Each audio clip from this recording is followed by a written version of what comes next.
Hello guys, welcome to my homes. मैं आकाश चौहान अपने channel पर बहुत बहुत स्वागत करता हूँ। हाँ, तो आप देख को पता ही होगा, दिल्ली में देश की राजधानी में चल रहा है चुनावी माहौल और किसका पलड़ा है भारी। आज के करेंगे इस वीडियो में बात क्या हो रहा है, किस तरह की कौन गवर्नमेंट भ्रष्ट है, कौन क्या गवर्नमेंट में क्या क्या कंपटीशन है, क्या क्या लुभावने ऑफर दे रही है जनता के आज। तो आज हम बताना चाहेंगे, हमेशा ही दिल्ली विधानसभा चुनाव शिक्षा, विकास और स्थानीय मुद्दों के लिए गीत घूमते रहे, लेकिन पिछले कुछ चुनावों से एक नई प्रवृत्ति देखने को मिली है कि चुनावों में धर्म का इस्तेमाल किया जा रहा है। देश की सत्ताधारी पार्टी भाजपा साल 2014 के लोकसभा चुनाव से लगातार चुनावों में धर्म का झंडा लेकर निकल पड़ती है और लोगों को यह बताते हैं कि उनका धर्म खतरे में है। चुनाव की दिल्ली का हो या झारखंड का, भाजपा का झुकाव हमेशा से ही धर्म की ओर रहा। भाजपा का धर्म पर अपना स्टैंड रखने से उसे कई चुनावों में फायदे भी हुए, तो कई चुनावों में भारी नुकसान भी उठाना पड़ा है।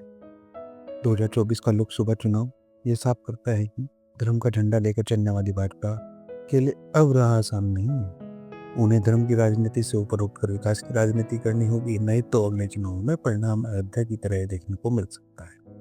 बहरहाल, भाजपा इस बरकरार रखते हुए दिल्ली के चुनाव में कूद गई है और बटोगे तो कटोगे किनारे से अपने चुनाव प्रचार में जान फूंकने की पूरी कोशिश कर रही है। भाजपा नेता हर मंदिर और गुरुद्वारे के चक्कर लगा रहे हैं और अपनी बातों को लोगों के सामने रख रहे हैं। उन्हें लगता है कि उनके असली वोटर तो उन्हें इन्हीं पवित्र स्थान पर मिलेंगे।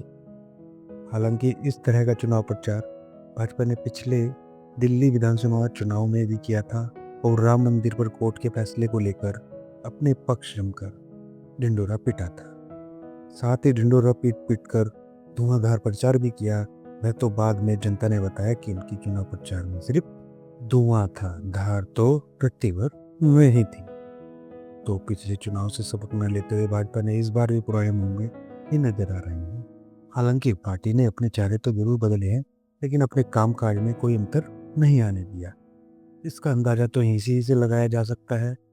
पार्टी ने रमेश बिधूड़ी को कालकाजी विधानसभा से मैदान में उतारा है, ये जानते हुए भी कि उन्होंने दिल्ली की मुख्यमंत्री समेत कई पर विवादित बयान दिए। जब भी चुनाव आते हैं, भाजपा अक्सर विकास के बजाय धार्मिक और सांप्रदायिक मुद्दों को प्राथमिकता देती है। चाहे वह हनुमान चालीसा का पाठ हो, मस्जिद मंदिर के विवादों को हवा देना या लव जिहाद और गोरक्षा जैसे मुद्दों को उठाना, पार्टी बराबर धार्मिक भावनाओं को भड़काने की कोशिश करती है। दिल्ली चुनाव के संदर्भ में यह रणनीति और स्पष्ट हो जाती है। पिछले चुनाव में भाजपा के नेताओं ने दिए गए विभाजनकारी बयान, जैसे शहीन बाग को आतंकवाद से जोड़ना, न केवल लोकतंत्र को कमजोर करता है बल्कि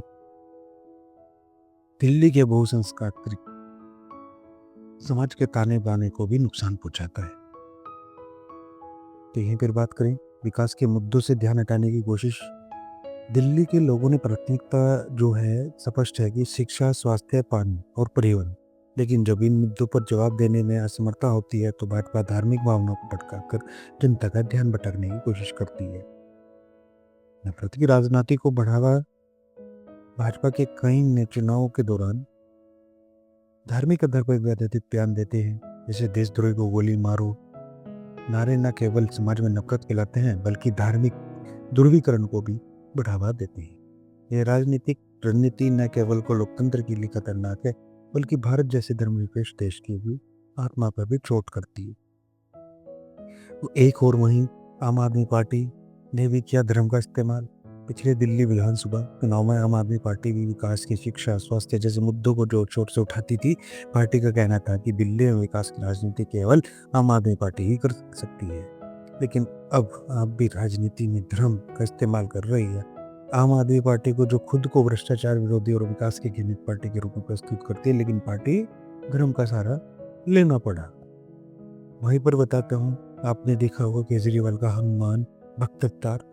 अरविंद केजरीवाल की राजनीति की शुरुआती पहचान है एक धर्मनिरपेक्ष भ्रष्टाचार विरोधी की नेता की रही है, लेकिन 2020 के दिल्ली चुनावों से एक नया ट्रेंड देखने को मिला है। केजरीवाल का खुद को हनुमान भक्त बताना और सार्वजनिक मंचों पर हनुमान चालीसा का पाठ करना, इससे साफ पता चलता है कि पार्टी को भाजपा से मुकाबला करने के लिए धर्म की जरूरत पड़ती है।